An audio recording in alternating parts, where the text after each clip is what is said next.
Hello everyone and welcome back to the Tent of Abraham. I'm Tamir Kreisman from Jerusalem, Israel, and we continue with Pirkei de Rabbi Eliezer. So we're still in chapter 48. Like I said, it's going to be a long one.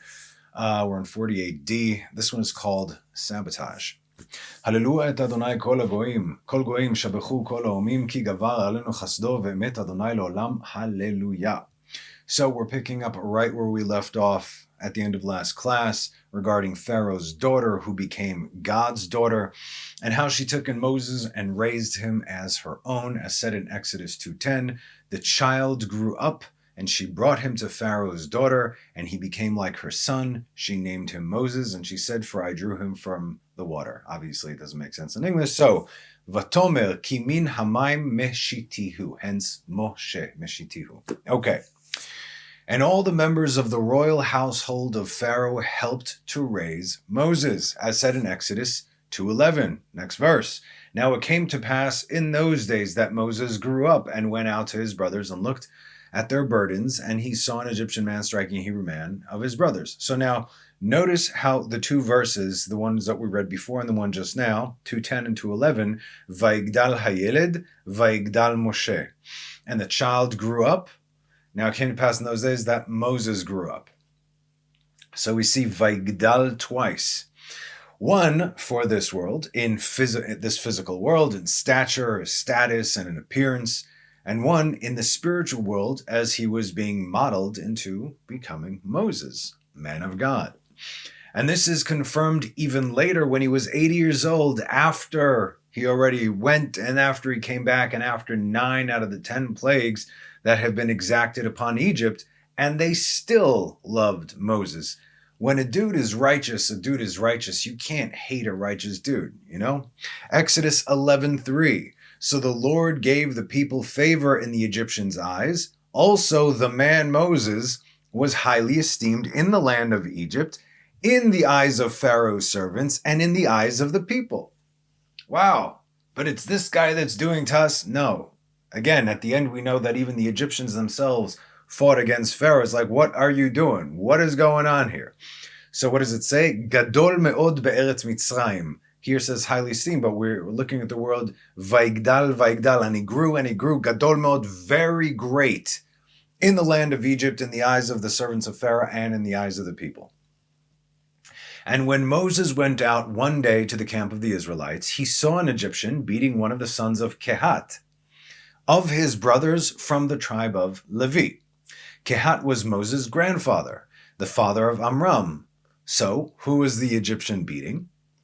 In this option, right here in this chapter in Pirkei de Rabbi Eliezer, it says that Moses saw Aaron, his actual brother, being beaten, as the Torah says back in 2:11 that we just read, and he saw an Egyptian man striking a Hebrew man of his brothers, his literal brother.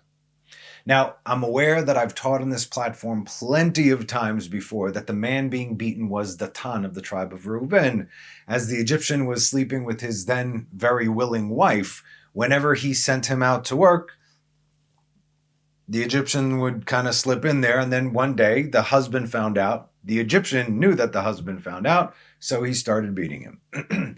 All evidence in the Torah, and we'll discuss it also later on here. All evidence in the Torah points to that being the story. Nevertheless, we must always teach different opinions because they are all true and they show us new things, opening our eyes and broadening our horizons to the understanding of the Torah.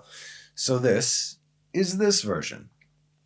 And he saw an Egyptian man striking a Hebrew man of his brothers, his literal brother, and he, Moses, cursed him, and with the sword of his lips he killed him and buried him in the sand, as said in Exodus 2:12, and he turned this way and that way, and he saw that there was no man, so he struck the Egyptian and hid him in the sand. Va'afen ko vako, va'ere ki en ish, va'yach et hamitzri va'itmeneu b'chol. So this is very, very interesting, this verse. We'll discuss it. So first, is it possible to kill someone with your lips? The words of your mouth being like a sword. Psalms 59:13. The sin of their mouth is the word of their lips, and they will be seized because of their haughtiness, because of the curse and the lies that they will tell, right? We have power over here. Chatat pemo devar sefatemo ve'elechdu big'onam u'ma'ala me'umikacha shesaperu. These are the enemies of God who kill themselves with their own words when they spoke against him. Everything is written down. Another example of killing with the word is Mashiach, who is to come, as said in Isaiah 11:14. Right? It says, "And he shall judge the poor justly, he shall chastise with equity the humble of the earth, and he shall smite the earth with the rod of his mouth, and with the breath of his lips he shall put the wicked to death." See that? Just by speaking. Do tshuva. No? Done. Like we said, there is not a more powerful tool than our words, speech. And there is no more powerful language than the holy tongue, Hebrew, by which the world and the universe and reality was created. As said in Proverbs 18:21, death and life are in the hand of the tongue, and those who love it will eat its produce. Now, it's interesting. In the verse where it spoke that Moses killed the Egyptian, what did it say? Whatever he said, it wasn't a curse, okay? In other words, it was a curse for this guy, but Moses didn't actually curse him as we think, right? Hey, you get your stinking hands, you damn dirty Egyptian. No. So it wasn't a curse in the way that we might be thinking in the traditional sense.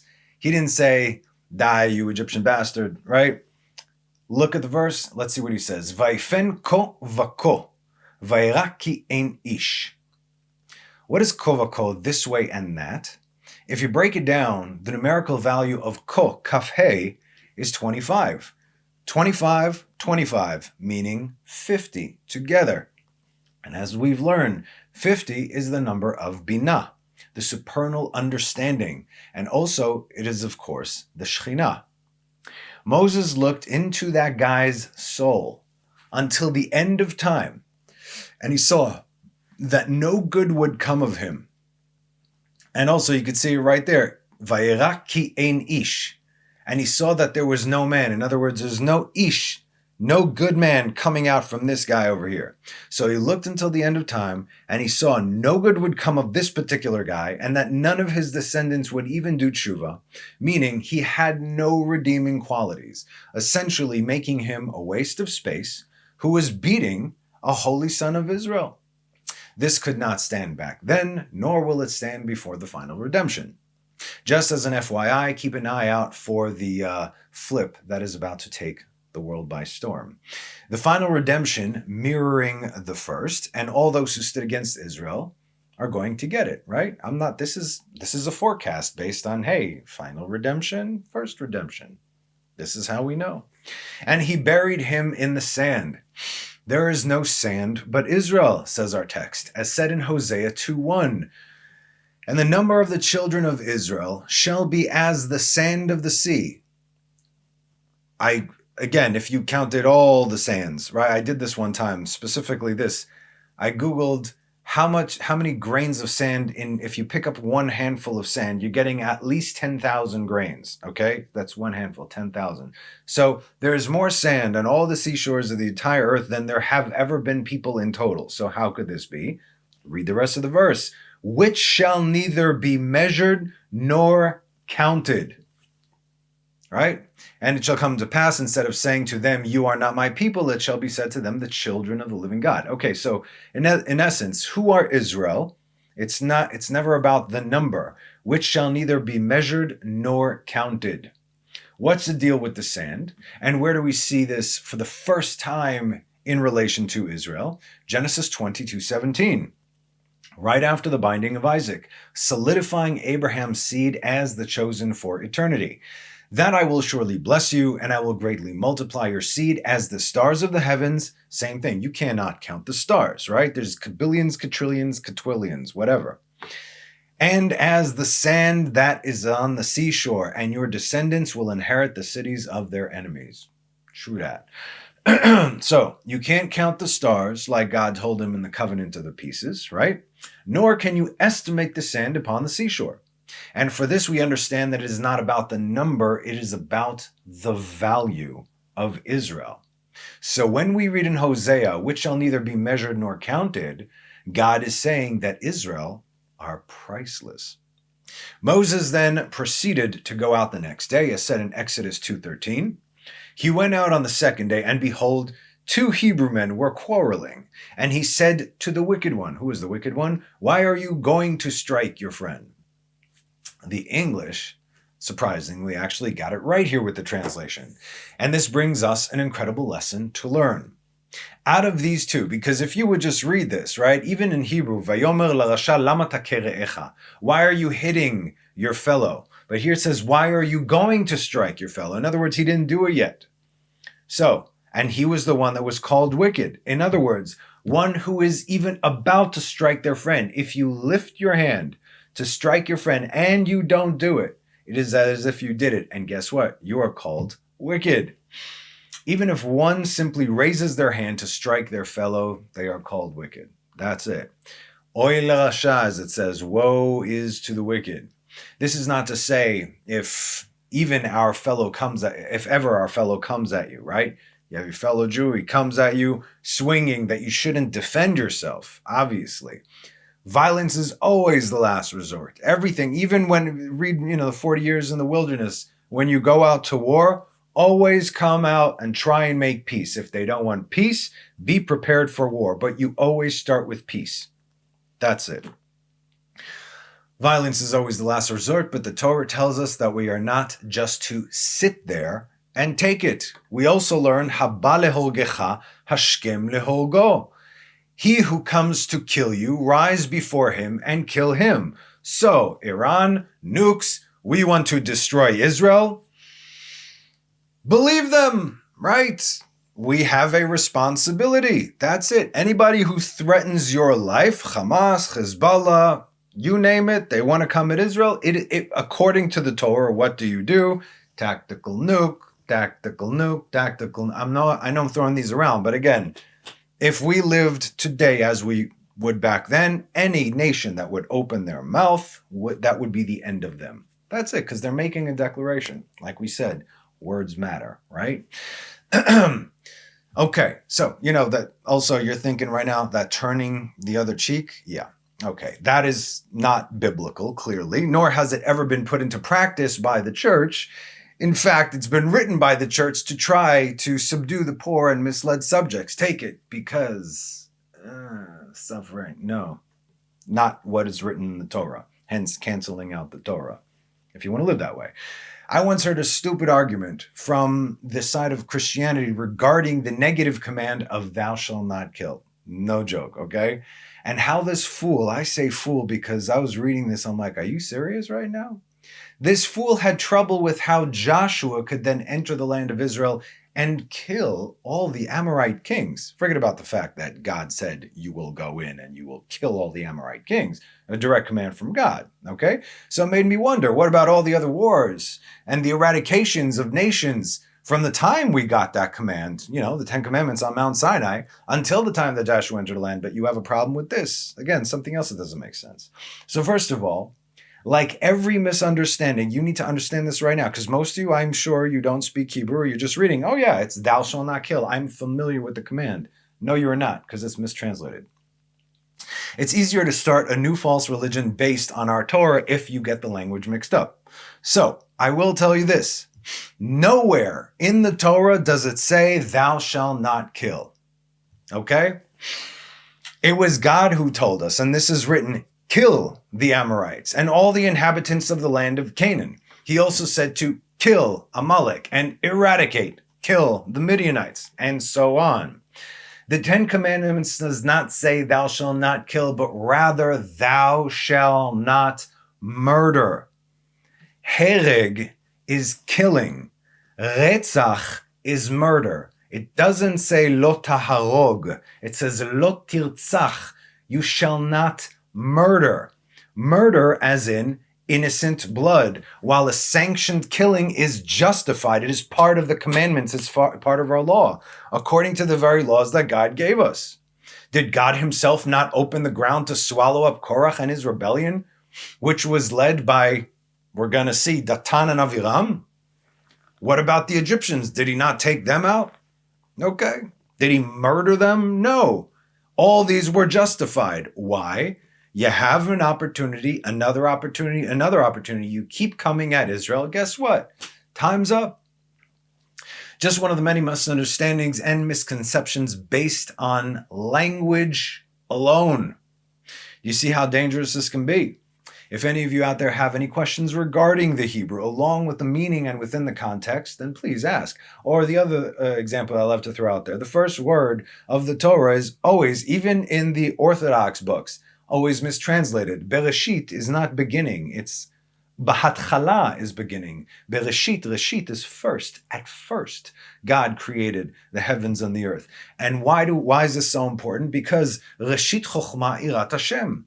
The beginning, it says the beginning, but the first, Reshit, at first, the initial wisdom is the reverence of God, and so on and so forth. And Israel are also called Reshit, okay? So this is how you can tie all these things together and understand Torah. But if you have a mistranslation, and again, sometimes you cannot translate Hebrew words, but at least you can have somebody that will explain them to you. So any questions about these things, please ask me. So, who were these two Hebrews who were quarreling? Like we said, they were Datan and Aviram. So, if you don't know who they are, I'll just give you a few verses that embarrassingly speaks of them in the form of hints, because they were traitors to their own people for the sake of personal gain and ego, and particularly a vendetta against Moses. And again, I look at Datan as like a fallen hero in a way. I gave in one of the Parsha classes about him when it came to Korach a few years back. Look into that. I speak about this, the whole Superman and Lex Luthor dichotomy between them over there. Exodus 14:5. It was reported to Pharaoh that the people had fled, and Pharaoh and his servants had a change of heart towards the people, and they said, "What is this that we have done, that we have released Israel from serving us?" Datan and Aviram stayed behind when the children of Israel left Egypt and informed Pharaoh where they were going and convinced them to go after them and get them. It was reported to Pharaoh. Who reported it? Datan and Aviram. Then they came with them later on, joining Israel.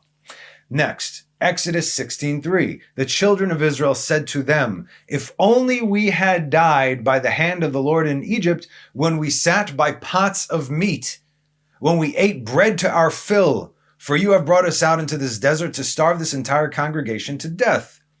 This is them. They instigated this rebellion and spoke clear falsities that everyone knows wasn't true. No one was sitting on pots of meat in Egypt or eating bread to your fill. Not at all.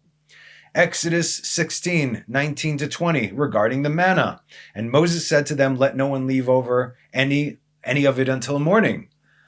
Verse 20, but some men did not obey Moses. Velo shamu el Moshe vayotiru anashim, certain men, and left over some until morning, and it bred worms and became putrid, and Moses became very angry with them. These are the two some or certain men. Regarding the Egyptian man that Moses killed, right? Who, according to the Midrash and our general understanding, fathered a child with the wife of Datan, making him a bastard, but still part of Israel because of his mother. Now, look what the text describes him as. This is in Leviticus 24:10-11. Now, the son of an Israelite woman. Who is this? And he was the son of an Egyptian man. That's the kid right there. Went out among the children of Israel, and they quarreled in the camp, this son of the Israelite woman and an Israelite man. And the son of the Israelite woman pronounced the divine name and cursed. Oy va'avoy, right? This is 10 Commandments, you're dead. So they brought him to Moses. His mother's name was Shelomit, the daughter of Dibri of the tribe of Dan. So now we know her name.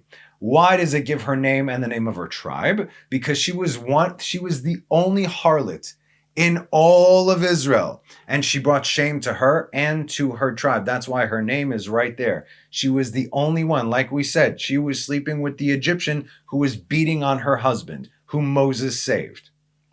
Datan was her husband, and Aviram was her brother. As for the son of the Egyptian man, like we said, Moses saw that no good would come from the Egyptian, not the bastard he fathered, and not any future deed or seed that may come from him. And so you're done.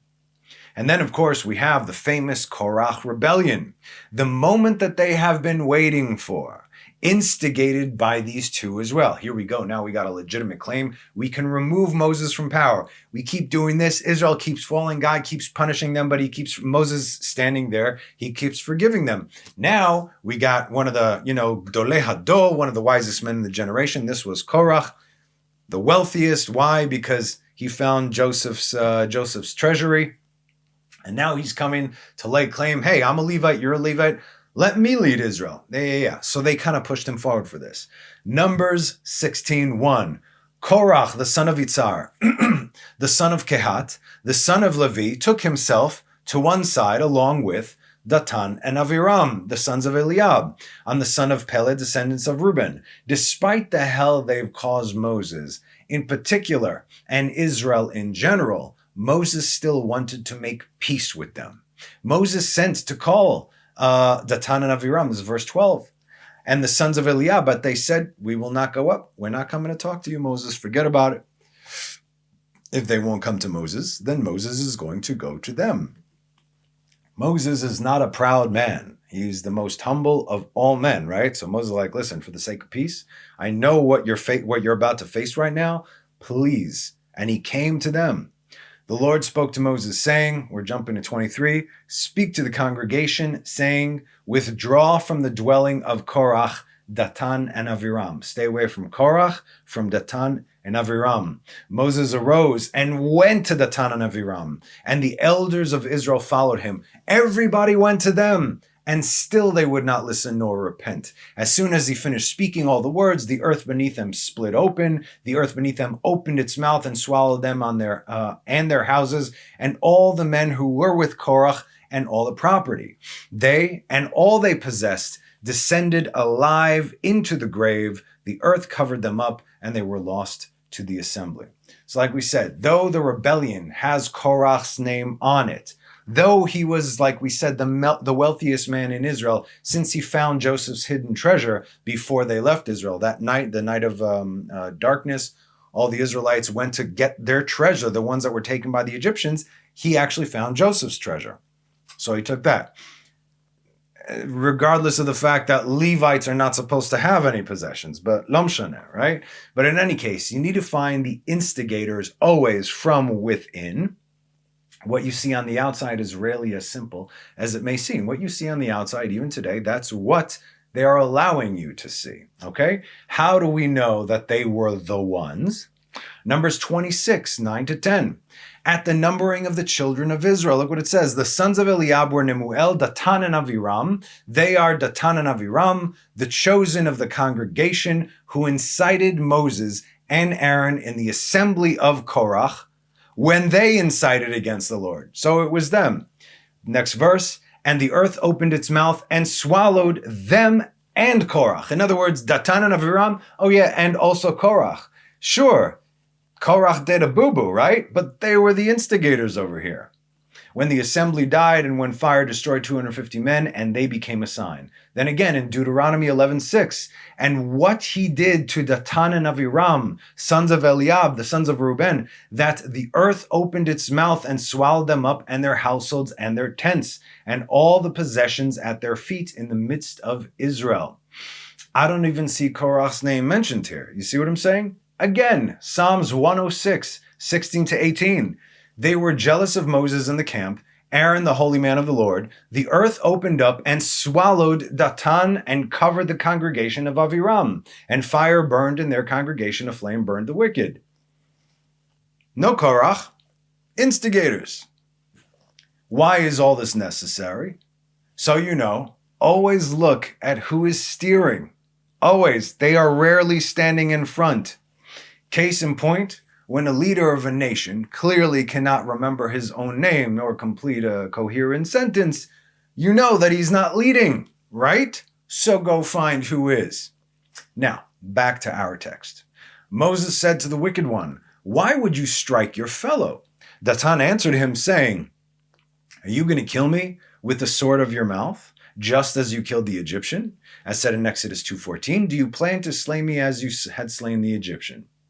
And how did this become known? Because it says Moses became frightened and said, indeed, the matter had become known. How did it become known? Let's read the next verse. Pharaoh heard of this incident. How did Pharaoh hear of this incident? Who told him exactly? And he thought to slay Moses, so Moses fled from before Pharaoh. And it's interesting. Then it says, he stayed in the land of Midian and he sat down by the well.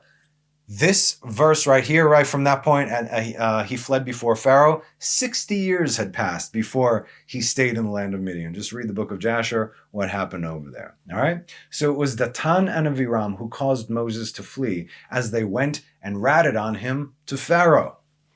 Right? Snitches get stitches. In all cases, in our modern day lives, going all the way back to the days of Moses, we have always had an enemy from within. Still till this day, it's crazy. And they can do the most harm. Always. They can cause civil unrest, cause riots, start wars, topple governments. They can cause a nation to fall. They are always the silent minority. Always. And their hand is the vocal minority as well. That's their executing branch, if you will. For example, just look at the outcome of the U.S. election on the map, right? It's a whole big red country with a few blue specks. So if that is any kind of indication, but who do you see on the news? Who are the ones that tear up the cities? Who are the ones that make the most noise? Okay? How could something like this happen? Because they are allowed to. Israel has the same issue here as well.